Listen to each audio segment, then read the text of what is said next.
Меѓу народот позната е изреката: почна жетвата на полињата, почна интервенциите на пожарната. Високите температури се потенцијалната опасност од пожари на отворено, знаејќи дека мало невнимание може да донесе катастрофални последици, што по природата, но некогаш може и луѓе и имот да настрадаат. Од евентуални пожари не се изземаат во овој период ниту пак индивидуалните и станбени објекти, доколку не се внимава. Овој летен период опасност представува и системите за ладење, например, овие што се калорифери или системи за ладење што ги имаме, да е тоа што обично граѓаните ги пуштаат нон-стоп да работи, кој што исто така представува една опасност. Значи не сме ни едно тело, ни едно електрично тело да состои да работа, да не е во присуство.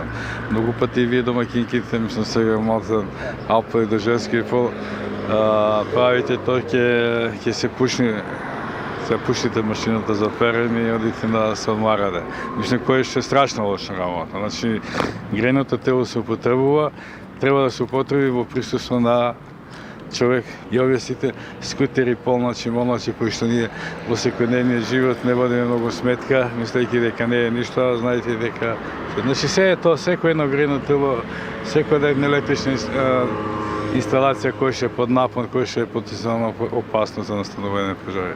Ако не сте знаеле и не сте биле свесни, сега научивте како да внимавате, на што да посветите внимание, бидејќи како што е познато, огнот е добар слуга, но лош господар.